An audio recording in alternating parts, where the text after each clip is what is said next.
A comienzos de 1964, el caso que más tarde conmocionaría a todo México, comenzó a tomar forma a través de una publicación de nota roja. La revista Alarma, reconocida por su cobertura de sucesos criminales, dedicó su portada del 25 de enero de ese año a una noticia que parecía imposible: la existencia de un burdel clandestino dirigido por 4 hermanas, donde decenas de mujeres jóvenes permanecían retenidas contra su voluntad. El titular pedía una investigación exhaustiva, alertando a las autoridades y al público de un crimen sin precedentes. La historia, que pronto alcanzaría notoriedad nacional, tenía como punto de partida el testimonio de una mujer llamada Catalina Cortés, quien logró escapar del rancho donde permanecía privada de su libertad. Había pasado meses sometida a encierros, castigos y amenazas. Una madrugada, aprovechó una pequeña abertura en una de las paredes del recinto y huyó del lugar. Caminó varios kilómetros por terrenos rurales hasta encontrar ayuda.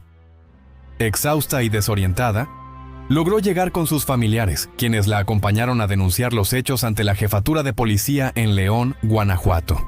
Los agentes que la recibieron notaron de inmediato su estado físico.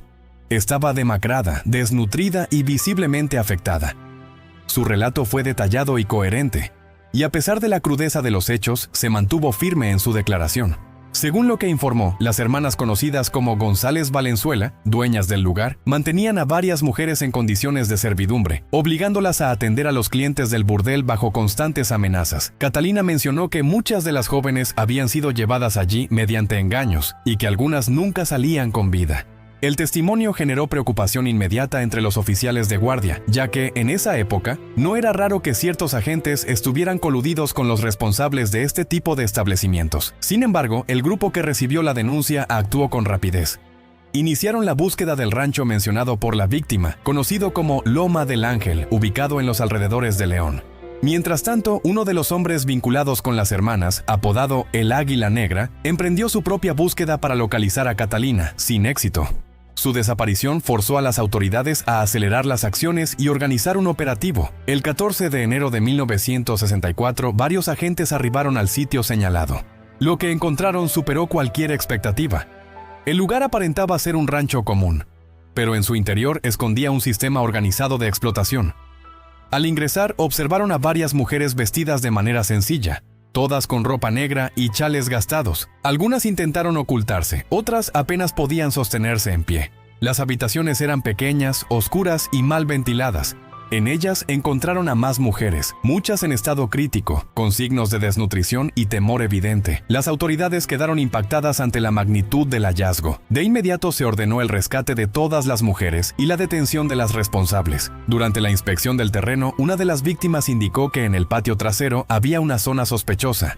Los agentes cavaron y descubrieron un área que funcionaba como un cementerio clandestino. Bajo la tierra se hallaron restos humanos, incluidos huesos de mujeres, hombres y varios fetos. Días después, los peritos confirmaron que los restos correspondían a al menos 91 personas. La noticia se propagó con rapidez por todo el estado de Guanajuato y luego por el país.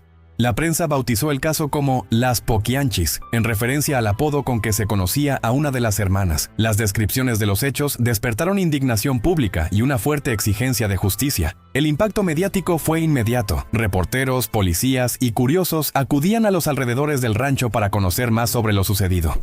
Muchos pobladores, movidos por la conmoción, intentaron tomar la justicia por su cuenta. Las autoridades debieron intervenir para evitar disturbios y asegurar el traslado de las hermanas González Valenzuela a una prisión en Irapuato, bajo fuerte custodia. Aquel hallazgo marcó el inicio de uno de los casos criminales más recordados en la historia mexicana, un episodio que dejó al descubierto la magnitud de la corrupción y la impunidad que permitieron que los delitos de las Poquianchis permanecieran ocultos durante años.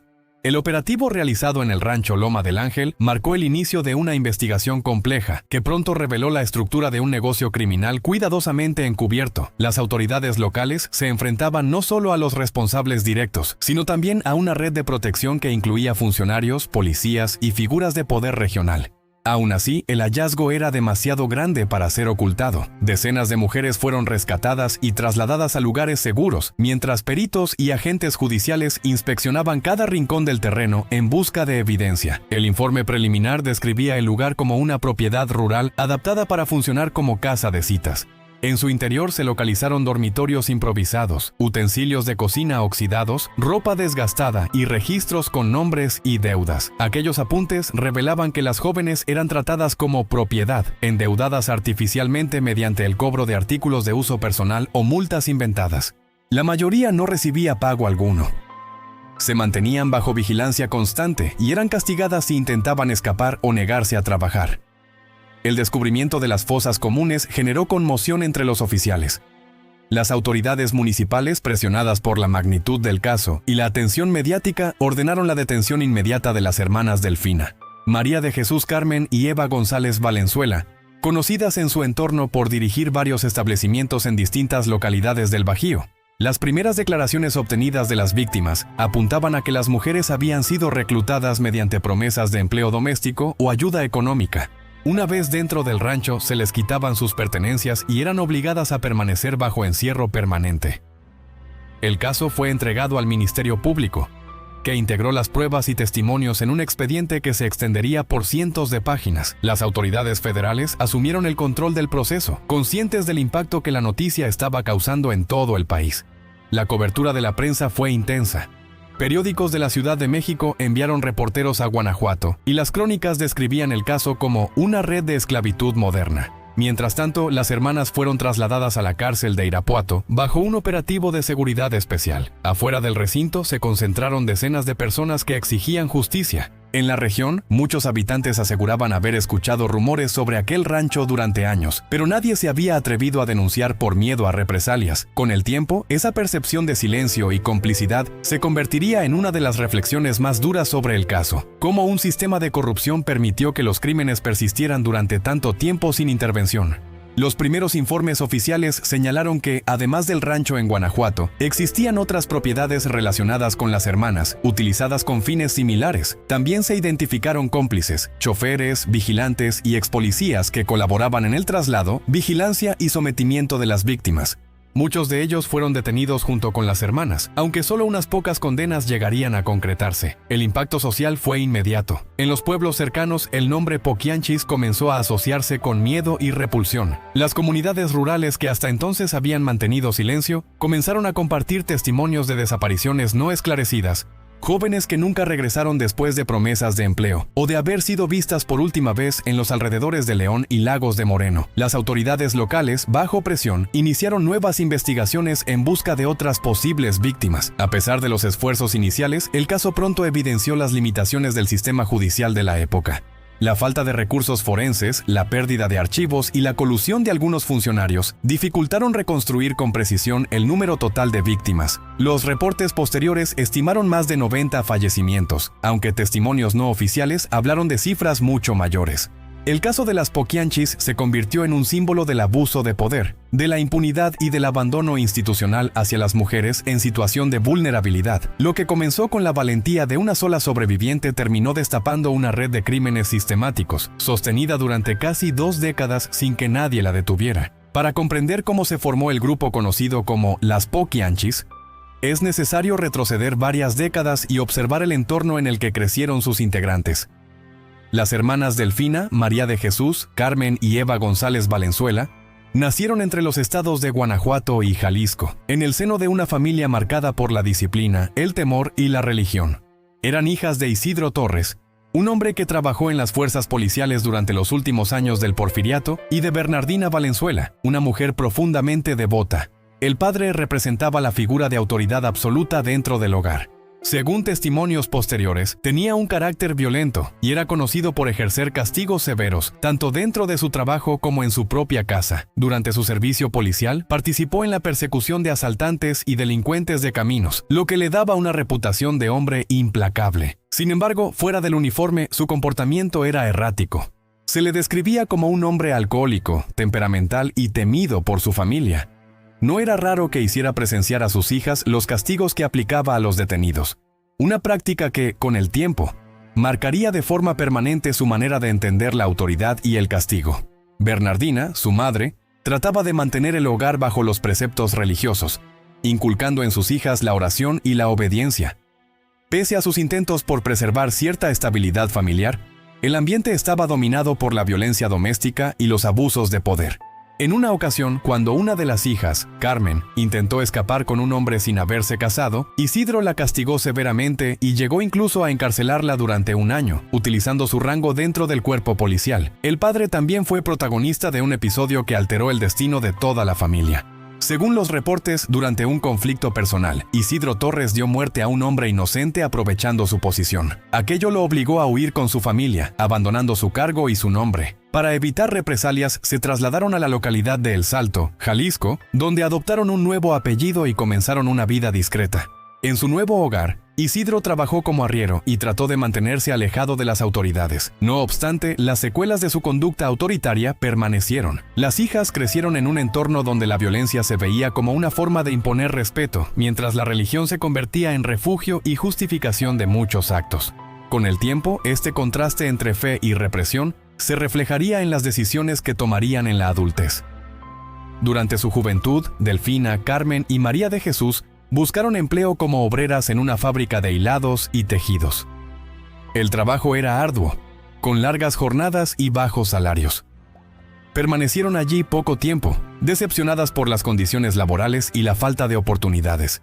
Aquella experiencia temprana con la desigualdad económica las llevó a buscar alternativas más rentables, aunque menos convencionales. La familia vivía con lo justo. La ausencia de su padre, que con el tiempo dejó de proveer sustento, las empujó a valerse por sí mismas. En ese contexto, las hermanas comenzaron a desarrollar una visión pragmática de la supervivencia. Aprovechar los recursos a su alcance, sin importar los métodos. Ese pensamiento, sumado a la educación basada en la autoridad y el control, sería el punto de partida de lo que años después se convertiría en una organización criminal con estructura familiar. A mediados de los años 30, cada una de las hermanas tomó un rumbo distinto, pero todas compartían una misma necesidad, la de ascender socialmente. La falta de estudios, la precariedad económica y la influencia del entorno marcaron el inicio de una cadena de decisiones que las llevaría poco a poco a construir su propio sistema de poder. Fue en este contexto de pobreza, disciplina extrema y carencia emocional, donde germinó la mentalidad que años más tarde definiría a las Poquianchis, la creencia de que el control y la obediencia eran la única manera de sobrevivir en un mundo hostil. Durante los años siguientes, las hermanas González Valenzuela comenzaron a experimentar los primeros cambios en su vida adulta. La precariedad económica las obligó a buscar distintas formas de ganarse la vida, y en ese proceso cada una desarrolló un carácter distinto, aunque compartían una misma visión práctica del dinero y del poder. María del Carmen, la mayor de las hermanas, fue la primera en intentar salir de la pobreza por medios propios. Según los testimonios históricos, se involucró sentimentalmente con un comerciante de abarrotes de aproximadamente 50 años. A pesar de la diferencia de edad, la relación le permitió acceder a un nivel de estabilidad que nunca había tenido. Sin embargo, al quedar embarazada, el hombre decidió abandonarla, dejándola en una situación de vulnerabilidad. Aquel episodio marcaría su desconfianza hacia los hombres y fortalecería su determinación por depender únicamente de sí misma. Tiempo después, Carmen conoció a Jesús Vargas, apodado El Gato, un hombre de reputación cuestionable que frecuentaba bares y cantinas. Enamorada, se mudó con él y juntos abrieron una pequeña cantina. Durante un tiempo, el negocio fue rentable, gracias a la venta de bebidas y al flujo constante de clientes. Sin embargo, la mala administración de Vargas y los conflictos personales entre ambos terminaron provocando el cierre del local. La relación se disolvió, pero Carmen había aprendido algo esencial: cómo funcionaba el negocio del entretenimiento nocturno y el poder que podía obtenerse a través de él. Tras la muerte de sus padres, ocurrida a finales de los años 30, las hermanas heredaron una modesta suma de dinero. Delfina, influenciada por la experiencia de su hermana, decidió invertir su parte en abrir un negocio similar. En su mente, la idea de dirigir una cantina no solo representaba una oportunidad económica, sino también una forma de independencia. Lo que comenzó como un establecimiento común pronto se transformó en un sitio donde se ofrecían servicios clandestinos y donde las mujeres trabajaban bajo condiciones de explotación. Al principio, el negocio prosperó. Delfina demostraba una notable habilidad para organizar, controlar y mantener la lealtad de las personas que trabajaban para ella. Con el tiempo, fue incorporando métodos más duros para mantener el orden, inspirada, según los registros, en las prácticas de disciplina que había aprendido en su hogar. Las jóvenes que llegaban en busca de empleo eran sometidas a un estricto control y la mayoría terminaba dependiendo completamente de ella. El hijo de Delfina, Ramón Torres González, conocido como El Tepo, asumió el papel de vigilante dentro del negocio. Se encargaba de mantener la seguridad del lugar y de evitar conflictos entre los clientes. También actuaba como intermediario con las autoridades, pagando sobornos para mantener el funcionamiento del establecimiento sin interrupciones. Por su parte, Carmen, que tenía conocimientos básicos de contabilidad, comenzó a manejar los permisos y las finanzas, haciendo pasar el negocio como un bar legal. La influencia de las hermanas fue creciendo rápidamente y con ella su red de contactos. Policías municipales, funcionarios y comerciantes frecuentaban sus locales, lo que les permitió operar con total impunidad. Sin embargo, ese mismo entorno de poder y corrupción sembraría las bases de los acontecimientos que más tarde las llevarían a cometer algunos de los crímenes más conocidos en la historia de México. A mediados de los años 40, los negocios de las González Valenzuela comenzaron a expandirse a otras ciudades. Su reputación como mujeres de carácter fuerte era conocida y sus establecimientos, aunque discretos, siempre atraían a una clientela abundante. Lo que empezó como una forma de sustento familiar se convirtió en una organización con jerarquía, control y reglas propias. En esos años, las Poquianchis no eran aún un nombre temido, pero su estructura ya estaba en formación. Lo que diferenciaba a las hermanas de otros dueños de cantinas era su forma sistemática de manejar el negocio. Cada movimiento era calculado, cada persona bajo su control tenía una función específica y cada conexión con las autoridades era una inversión en protección.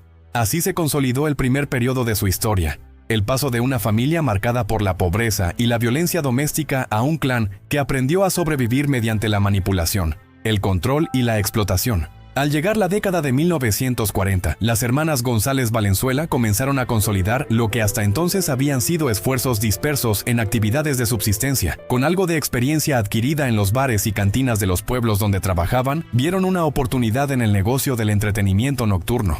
Fue así como Delfina, la más ambiciosa de las hermanas, decidió abrir su propio establecimiento en su pueblo natal.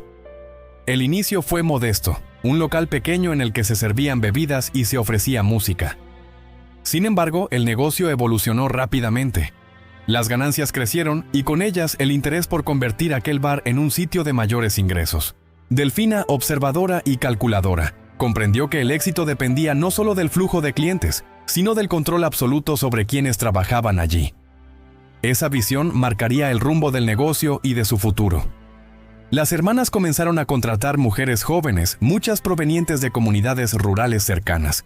Algunas fueron convencidas mediante falsas promesas de trabajo como empleadas domésticas. Otras fueron vendidas o entregadas por sus propias familias a cambio de dinero o favores. Con el tiempo, el lugar dejó de ser una simple cantina para transformarse en un espacio donde las mujeres eran obligadas a atender a los clientes bajo condiciones de explotación. El hijo de Delfina, Ramón "El Tepo" Torres, asumió un rol clave dentro del establecimiento. Era quien vigilaba la entrada, controlaba el comportamiento de los clientes y evitaba que las trabajadoras intentaran escapar. Su presencia garantizaba el orden, pero también el miedo. En algunas ocasiones se encargaba de pagar sobornos a las autoridades locales para mantener el negocio en funcionamiento. La relación entre las hermanas y ciertos policías municipales les permitió operar sin interrupciones durante años. Por su parte, Carmen, con conocimientos contables adquiridos en su juventud, llevó la administración formal del local. Ella tramitaba permisos, organizaba las finanzas y mantenía la fachada legal de un bar registrado ante las autoridades.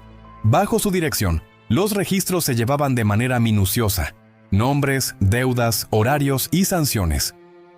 Aquella organización interna convirtió al negocio en un modelo de eficiencia dentro del mercado clandestino. El control se extendía más allá de las paredes del bar. Las jóvenes trabajadoras eran vigiladas en todo momento.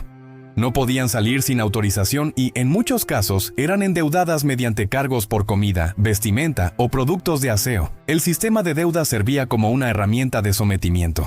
Las hermanas presentaban los cobros como préstamos, que las mujeres debían saldar con trabajo, lo que en la práctica significaba una forma moderna de esclavitud.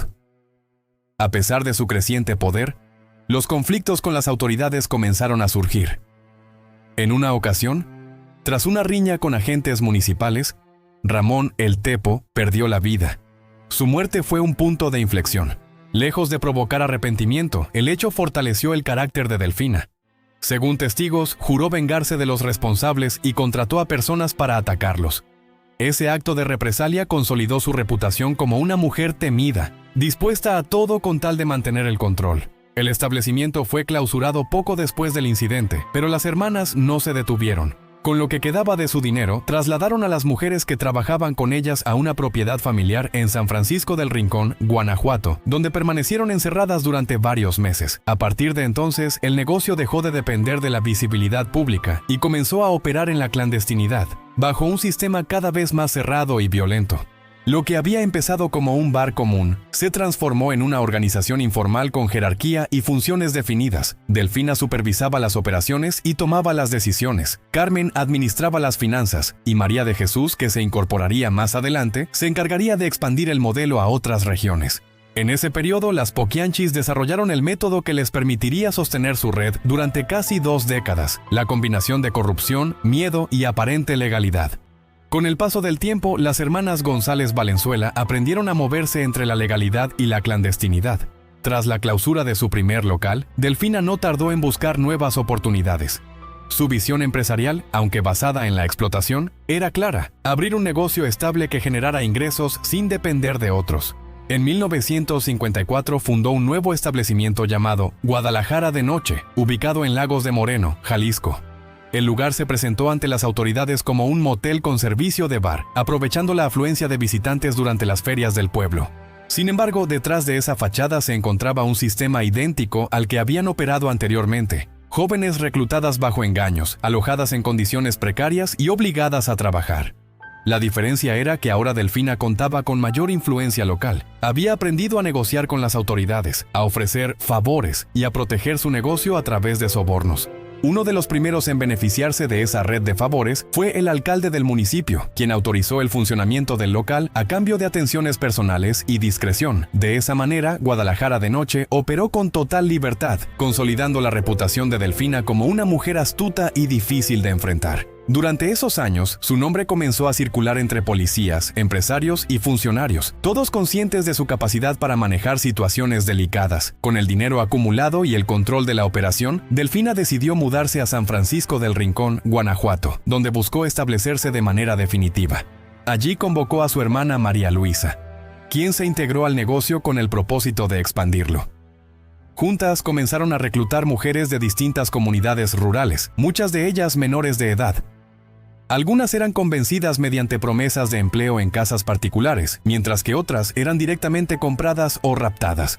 Una vez dentro, las víctimas eran despojadas de sus pertenencias, bañadas con agua fría y obligadas a vestirse con ropa elegida por las dueñas. A partir de entonces, quedaban sujetas a un régimen de control absoluto. Su alimentación era escasa y su libertad inexistente. El miedo y la intimidación eran las principales herramientas para mantenerlas sometidas. Las deudas impuestas por artículos básicos, junto con las amenazas constantes, impedían que intentaran escapar.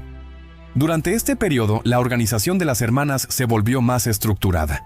Cada una tenía una función definida. Delfina manejaba el reclutamiento y las relaciones con las autoridades. María de Jesús, que en ese momento ya comenzaba a operar por cuenta propia en la ciudad de León, se encargaba de administrar otros locales, y María Luisa participaba en la supervisión diaria de las mujeres. Entre las tres controlaban una red que se extendía a varios municipios. Fue también en esta etapa cuando comenzaron a vincularse con personajes del crimen local y exmilitares que ofrecían protección a cambio de servicios. El soborno se volvió parte del sistema. Policías y funcionarios visitaban los establecimientos con regularidad, no solo como clientes, sino como garantes de su seguridad. Este entramado de complicidades hizo posible que las Poquianchis operaran durante años sin ser denunciadas formalmente. Mientras tanto, la vida dentro de los establecimientos se deterioraba cada vez más. Las mujeres eran tratadas como propiedad y vivían en condiciones de encierro extremo. Si enfermaban o se negaban a trabajar, eran castigadas o reemplazadas. Sin embargo, el miedo a las represalias y la falta de apoyo institucional mantenían sus voces en silencio. El sistema era tan hermético que, incluso cuando algunas familias intentaron buscar a sus hijas desaparecidas, las denuncias eran archivadas o ignoradas por las mismas autoridades coludidas. A mediados de los años 50, con varios locales funcionando simultáneamente, las hermanas González Valenzuela se habían convertido en una fuerza económica y social en la región. Su red de negocios, basada en la explotación, el control y la corrupción, se expandía sin oposición. Aquella primera etapa de aprendizaje criminal les enseñó algo que dominarían por años: cómo operar dentro de los márgenes de la ley mientras mantenían un sistema oculto a plena vista. Tras la experiencia obtenida en Guadalajara de Noche, Delfina González Valenzuela comprendió que su negocio podía crecer más allá de los límites de Jalisco. El cierre temporal de varios bares en la región, junto con su creciente red de contactos, la impulsó a establecer un nuevo punto de operación en San Francisco del Rincón, Guanajuato, donde el control institucional era débil y la vigilancia sobre los locales nocturnos casi inexistente. Para mediados de la década de 1950, las hermanas González Valenzuela ya habían transformado sus negocios en una red más amplia y estructurada. Lo que comenzó como una simple cantina se había convertido en un sistema clandestino que operaba bajo total impunidad.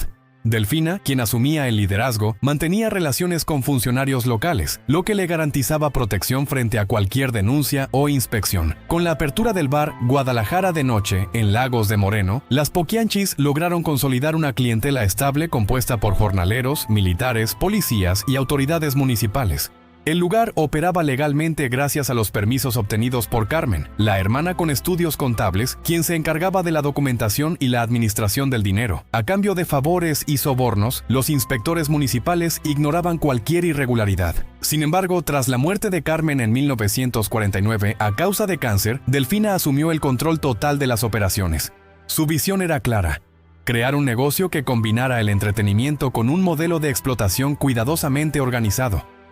En poco tiempo, el bar se convirtió en un punto de reunión constante, y con ello en una fuente de ingresos considerable. La estructura se reforzó cuando Delfina decidió llamar a su hermana María Luisa, quien se trasladó desde Jalisco para unirse a la administración. Ambas comenzaron a reclutar más mujeres, extendiendo sus métodos a otras regiones. Delfina visitaba rancherías y comunidades rurales, donde ofrecía a las familias trabajo y estabilidad para sus hijas. En muchos casos, los padres, confiados o necesitados, aceptaban sin conocer el verdadero destino de las jóvenes. En otros, las muchachas eran llevadas por la fuerza.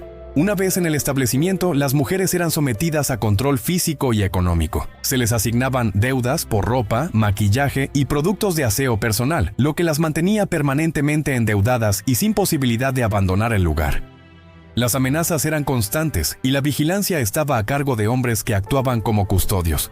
El poder de las hermanas se extendió rápidamente. Los bares y cantinas bajo su nombre se multiplicaron, y su influencia llegó a León, San Francisco del Rincón y otras localidades de Guanajuato. En esa etapa, María de Jesús, otra de las hermanas, viajó para visitar a Delfina y terminó involucrándose en el negocio. Fue entonces cuando conoció a una mujer apodada La Rana, una ex colaboradora que había logrado independizarse y abrir su propio burdel en la ciudad de León. Fascinada por el éxito del lugar, María de Jesús decidió adquirirlo tiempo después, aplicando los mismos métodos que sus hermanas. El nuevo local, bautizado como La Barca de Oro, comenzó a ganar notoriedad en poco tiempo. Su nombre derivó del apodo de un antiguo propietario, conocido como El Poquianchis. Así fue como la prensa y los habitantes comenzaron a llamar de esa manera a las hermanas González Valenzuela. La denominación se extendió y quedó grabada en la memoria colectiva como el símbolo de uno de los casos más oscuros de la historia mexicana. El éxito económico de los negocios atrajo también la atención de las autoridades estatales. En 1962, las administraciones locales de Guanajuato ordenaron el cierre de bares y cantinas con antecedentes de irregularidades. Sin embargo, las Poquianchis lograron conservar uno de sus establecimientos en Lagos de Moreno, que continuó operando gracias a la protección que aún mantenían. A partir de ese momento, la red se reorganizó. La hermana menor, Eva, decidió abrir su propio local en Matamoros, Tamaulipas, con el apoyo de sus hermanas, quienes le enviaban mujeres para trabajar. Aquello demostró el nivel de coordinación que habían alcanzado. Sin embargo, el plan más ambicioso aún estaba por comenzar: la creación de un sitio alejado de la mirada pública, donde pudieran operar sin restricciones. Esa idea daría origen al rancho Loma del Ángel, el escenario principal del caso. Aislado y de difícil acceso, se convertiría en el centro clandestino donde las Poquianchis ejercieron un control absoluto sobre sus víctimas durante más de una década. Tras años de operar bares y cantinas bajo protección local, las hermanas González Valenzuela decidieron trasladar sus actividades a un lugar más discreto. La creciente atención de las autoridades y el cierre de varios establecimientos las llevó a buscar un sitio apartado donde pudieran continuar sin vigilancia. Fue así como surgió el rancho Loma del Ángel, una propiedad ubicada en una zona rural de Guanajuato, elegida por su aislamiento y dificultad de acceso. En ese espacio encontraron el entorno perfecto para consolidar su operación. El rancho fue acondicionado con habitaciones improvisadas, muros altos y una vigilancia constante, a cargo de hombres de su confianza. Desde allí, las hermanas controlaban el reclutamiento, el encierro y las actividades de las mujeres, que eran trasladadas desde distintos estados del país. La dinámica seguía el mismo patrón de engaños, promesas de empleo doméstico o trabajos bien pagados que terminaban en retención forzada. Una vez dentro, las jóvenes quedaban completamente incomunicadas, se les asignaban tareas, se les imponían deudas ficticias y se limitaban sus movimientos bajo amenaza. El lugar contaba con la participación de varios colaboradores, entre ellos exmilitares, choferes y vigilantes, que garantizaban la seguridad del sitio y el silencio de los alrededores. Su estructura era cerrada y funcional. Mientras una parte del personal se ocupaba del control interno, otros mantenían los vínculos con autoridades que, a cambio de beneficios, permitían que todo continuara sin interrupciones. Durante casi una década, el rancho se mantuvo fuera del radar público. Las Poquianchis habían conseguido lo que buscaban, operar con total impunidad, sin testigos y con la protección de quienes debían detenerlas. Solo el escape de una de sus víctimas, Catalina Cortés, pondría fin a ese control y revelaría ante el país el funcionamiento interno de aquel sitio, marcando el principio del fin para la red de las hermanas González Valenzuela. El funcionamiento del rancho Loma del Ángel se sostenía sobre un sistema rígido, planificado para mantener a las mujeres bajo completo sometimiento. A diferencia de los bares anteriores, donde aún existía cierto contacto con el exterior, en este lugar el control era absoluto. Las jóvenes reclutadas, la mayoría provenientes de comunidades rurales, eran trasladadas sin información sobre su destino y quedaban totalmente incomunicadas una vez dentro del recinto. El rancho contaba con diferentes áreas, espacios donde las mujeres dormían, zonas destinadas al trabajo y un patio trasero que con el tiempo se convertiría en un sitio clave dentro de la investigación. Las condiciones eran precarias. Las internas recibían poca comida. Eran vigiladas constantemente y cualquier intento de resistencia se castigaba. A medida que las mujeres enfermaban, envejecían o simplemente dejaban de ser consideradas útiles por las hermanas, eran separadas del grupo principal. Los testimonios judiciales posteriores señalaron que muchas de las muertes ocurrían como resultado de castigos, desnutrición o enfermedades no tratadas. Algunas jóvenes fueron víctimas de agresiones por parte de los cuidadores, quienes actuaban bajo las órdenes directas de las hermanas. Otras habrían sido privadas de la vida cuando intentaban escapar o ya no podían continuar trabajando. En ciertos casos, los colaboradores del rancho, como Salvador Estrada Bocanegra, eran los encargados de ejecutar las órdenes de las Poquianchis. La crueldad del sistema se manifestaba en la manera en que se eliminaban las evidencias. Los restos de las víctimas eran enterrados en fosas dentro del mismo rancho.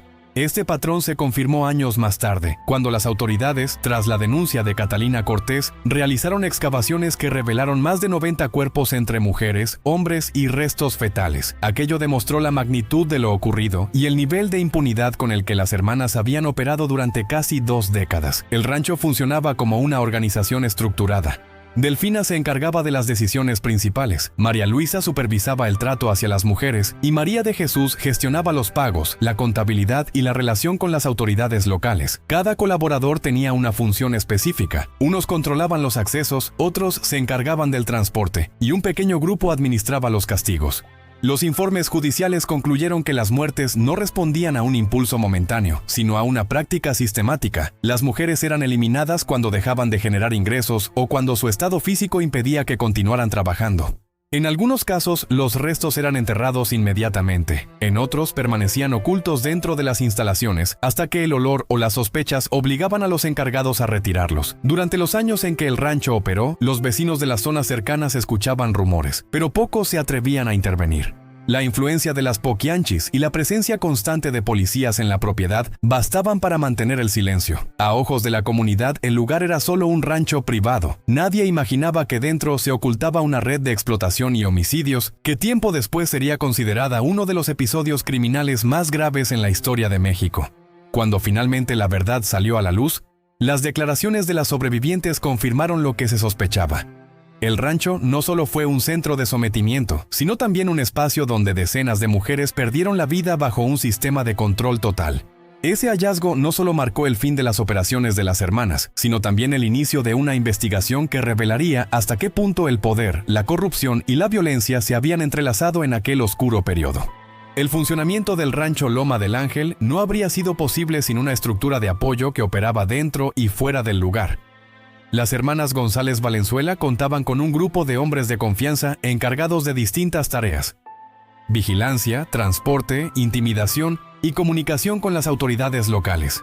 Este grupo, compuesto por exmilitares, choferes y antiguos funcionarios, fue clave para mantener el silencio en torno al caso durante tantos años. Entre los nombres más mencionados en los informes judiciales estaba Francisco Camarena García, chofer responsable del traslado de las mujeres reclutadas. Junto a él actuaba Enrique Rodríguez Ramírez, quien colaboraba en la misma función. Ambos se encargaban de llevar a las jóvenes desde distintos pueblos hasta el rancho, asegurándose de que no pudieran escapar durante el trayecto. Otro de los personajes más relevantes fue Hermenegildo Zúñiga, conocido como el Águila Negra, un ex capitán del ejército que trabajaba como guardaespaldas y jefe de seguridad.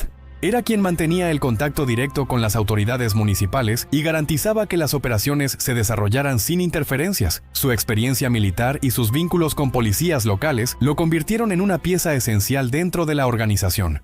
También figuraba José Facio Santos, velador del rancho, encargado de mantener la vigilancia nocturna y reportar cualquier intento de fuga, pero el colaborador más temido era Salvador Estrada Bocanegra, apodado El Verdugo. Según los testimonios, era él quien ejecutaba los castigos más severos y eliminaba a las mujeres que las hermanas consideraban desechadas.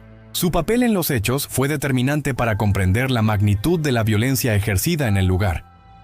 Además de estos colaboradores directos, existía una red más amplia de complicidades externas.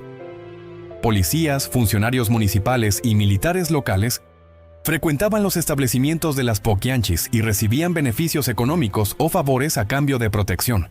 Esa conexión con las autoridades fue lo que permitió que el rancho operara por más de 10 años sin ser clausurado, a pesar de los rumores que circulaban entre los habitantes de la región. La investigación posterior demostró que, en muchas ocasiones, las denuncias presentadas fueron ignoradas o archivadas.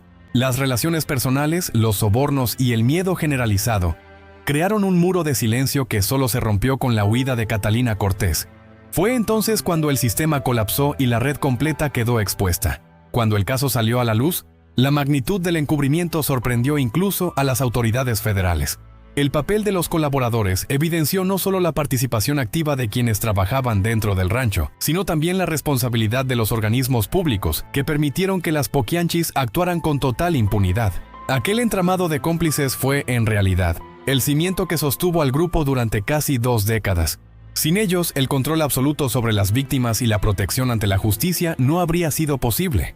El punto de quiebre en la historia de las Poquianchis ocurrió a comienzos de enero de 1964, cuando una de las mujeres recluidas en el rancho Loma del Ángel logró escapar. Su nombre era Catalina Cortés, una joven que llevaba meses sometida a las órdenes de las hermanas González Valenzuela. Aprovechando un descuido durante la noche, consiguió abrir una pequeña abertura en una de las paredes del recinto y huir del lugar sin ser advertida por los vigilantes. Descalza y debilitada, caminó varios kilómetros a través de caminos rurales hasta llegar a una zona habitada. Con la poca fuerza que le quedaba, logró contactar a su familia, que al verla en condiciones graves, delgada, pálida y con señales de agotamiento extremo, decidió acompañarla de inmediato a las autoridades de la ciudad de León, Guanajuato, para presentar una denuncia formal. En su declaración, Catalina relató los abusos y el encierro que había sufrido junto con otras mujeres en el rancho. Mencionó que eran vigiladas constantemente, que no se les permitía salir y que varias de sus compañeras habían desaparecido tras ser llevadas al patio trasero del lugar. Su testimonio resultó tan detallado que permitió a los investigadores ubicar el sitio exacto. A diferencia de otros casos ignorados en el pasado, los oficiales que recibieron la denuncia actuaron con rapidez. El 14 de enero de 1964, un grupo de agentes se dirigió al rancho Loma del Ángel acompañado por Catalina. Al llegar, se encontraron con varias mujeres vestidas de negro, visiblemente temerosas. Al ingresar y revisar las instalaciones, descubrieron una escena alarmante. Habitaciones improvisadas, camas deterioradas y decenas de mujeres en condiciones de desnutrición. El hallazgo más impactante ocurrió en el patio trasero, donde una de las víctimas liberadas señaló el lugar donde, según había escuchado, se enterraban los cuerpos de las mujeres que no sobrevivían. Las excavaciones confirmaron lo que Catalina había declarado. Debajo de la tierra se encontraban restos humanos, muchos de ellos correspondientes a mujeres jóvenes. A partir de ese momento, el caso pasó a manos del Ministerio Público de Guanajuato, que ordenó la búsqueda inmediata de las hermanas González Valenzuela. La noticia se propagó rápidamente por la región, y los habitantes de los alrededores intentaron hacer justicia por su cuenta al conocer los hechos. Ante el riesgo de linchamiento, las autoridades intensificaron el operativo para detenerlas antes de que la población actuara. Las Poquianchis fueron finalmente capturadas días después, en distintos puntos de San Francisco del Rincón y Lagos de Moreno. Delfina, María de Jesús y María Luisa fueron trasladadas bajo fuerte custodia a la cárcel de Irapuato, mientras que Eva, la menor, fue detenida tiempo después en Matamoros, Tamaulipas. Durante los traslados, grupos de pobladores intentaron interceptar a las autoridades para atacarlas, lo que obligó a reforzar la seguridad y mantener las identidades de las detenidas en reserva. El proceso judicial comenzó de inmediato. Las declaraciones de las sobrevivientes y los hallazgos en el rancho ofrecieron evidencia suficiente para sostener los cargos de homicidio calificado, privación ilegal de la libertad y asociación delictuosa. El caso se convirtió en uno de los más documentados y mediáticos de su tiempo, no solo por la magnitud de los crímenes, sino también por la cantidad de funcionarios implicados en su encubrimiento. Con las hermanas tras las rejas y el rancho bajo resguardo judicial, la historia que durante años se había mantenido oculta comenzó a conocerse en todo el país. Lo que vino después fue una ola de rumores, interpretaciones y mitos que terminaron distorsionando parte de los hechos reales. Tras el descubrimiento del rancho Loma del Ángel, el caso de las Poquianchis se convirtió rápidamente en un fenómeno mediático. La magnitud del hallazgo, la cantidad de víctimas y los detalles de la investigación despertaron una ola de especulaciones y rumores que se extendieron por todo el país. En una época donde la información se difundía principalmente a través de revistas de nota roja y radio local, la línea entre los hechos comprobados y las versiones exageradas se volvió difusa. Varios medios comenzaron a vincular a las hermanas González Valenzuela con supuestos rituales de brujería y satanismo. Se decía que realizaban sacrificios con animales, que usaban símbolos en el suelo y que las muertes ocurrían como parte de pactos o ceremonias. Estas versiones, repetidas una y otra vez, contribuyeron a crear una imagen mítica de las Poquianchis, en la que el crimen se mezclaba con elementos sobrenaturales. Sin embargo, durante el proceso judicial no se encontraron pruebas que confirmaran esos supuestos rituales. Los peritos que participaron en la investigación determinaron que los hallazgos en el rancho, restos humanos, objetos personales y pertenencias, correspondían a víctimas del sistema de explotación que las hermanas habían mantenido durante años, no a prácticas esotéricas. Aún así, el daño mediático ya estaba hecho. La prensa, en busca de impacto, amplificó los aspectos más oscuros del caso, dejando en segundo plano el verdadero problema detrás de la tragedia, la corrupción institucional y la impunidad. El caso expuso un patrón recurrente en los años previos. Las denuncias que llegaban a las autoridades locales eran ignoradas o desestimadas.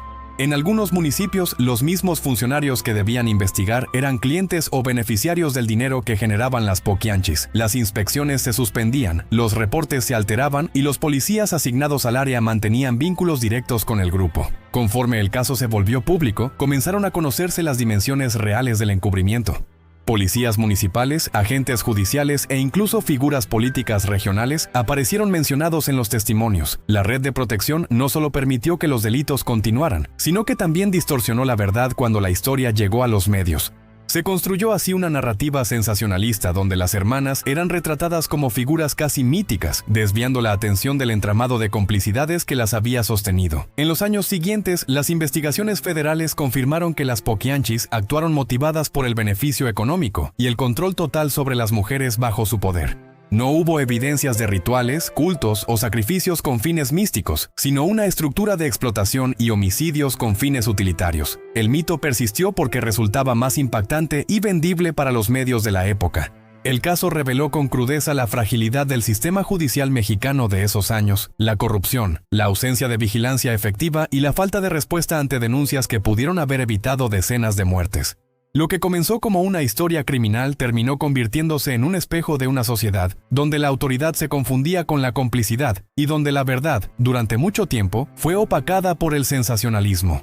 Con las hermanas González Valenzuela detenidas y el rancho asegurado por las autoridades, comenzó uno de los procesos judiciales más extensos y mediáticos de la década. La magnitud de las pruebas halladas en Loma del Ángel, testimonios, restos humanos, pertenencias personales y documentos, permitió a la Fiscalía armar un caso sólido. A medida que se tomaban declaraciones y se analizaban los informes periciales, se confirmaba que las Poquianchis habían mantenido una red de explotación y homicidios durante casi 20 años. El juicio se llevó a cabo en el estado de Guanajuato, bajo estrictas medidas de seguridad. Durante las audiencias, decenas de sobrevivientes dieron su testimonio. Sus relatos coincidían en los métodos de reclutamiento, la violencia estructural y la forma en que las hermanas controlaban cada aspecto de la vida dentro del rancho. Las investigaciones determinaron que las muertes fueron consecuencia directa de las condiciones de encierro, los castigos y la desnutrición, además de los actos cometidos por sus colaboradores. Tras varios meses de proceso, el tribunal dictó sentencia. Delfina, María de Jesús y María Luisa González Valenzuela fueron declaradas culpables de homicidio calificado, privación ilegal de la libertad y asociación delictuosa. Recibieron la pena máxima de 40 años de prisión, vigente en ese momento bajo el Código Penal mexicano. Su hermana menor, Eva, fue condenada por delitos relacionados, aunque su participación fue considerada secundaria. Durante su reclusión, las Poquianchis fueron trasladadas al penal de Irapuato, donde permanecieron bajo vigilancia especial. Con el paso de los años, el destino de cada una fue distinto. Delfina falleció en 1968, cuando una cubeta con mezcla de cemento cayó accidentalmente sobre su cabeza mientras se realizaban reparaciones en la prisión. María Luisa murió años después, en 1984, a consecuencia de cáncer. María de Jesús, la más joven, fue la única en obtener su libertad tras cumplir su condena. Posteriormente se casó con un hombre mayor al que conoció en prisión. Ambos murieron a mediados de la década de 1990. Se estima que entre 1945 y 1964, las Poquianchis fueron responsables de más de 150 muertes, aunque oficialmente se reconocieron 91 víctimas identificadas por los restos encontrados en el rancho y en otras propiedades. Los números exactos nunca pudieron determinarse, debido a la falta de registros y al deterioro del material forense. Décadas después, en el año 2002, obreros que trabajaban en la construcción de un conjunto habitacional en el municipio de Purísima del Rincón, Guanajuato, encontraron un pozo con más de 20 esqueletos humanos. Las autoridades confirmaron que los restos databan de los años 60 y pertenecían a personas relacionadas con el caso de las Poquianchis. El hallazgo reavivó el interés público y confirmó que, incluso 40 años después, el impacto del caso seguía latente. Con el tiempo, el expediente de las Poquianchis se convirtió en material de estudio para criminólogos, periodistas y sociólogos, no solo por la brutalidad de los hechos, sino por lo que representó en términos de impunidad, desigualdad y abuso de poder. El caso expuso fallas estructurales en la aplicación de la justicia y la influencia de la corrupción en los procesos locales. Hoy, más de medio siglo después, el nombre de las Poquianchis sigue siendo sinónimo de uno de los episodios más oscuros en la historia criminal de México. No solo por la violencia ejercida, sino por la forma en que un sistema entero, político, judicial y social, permitió que el horror se mantuviera oculto durante años.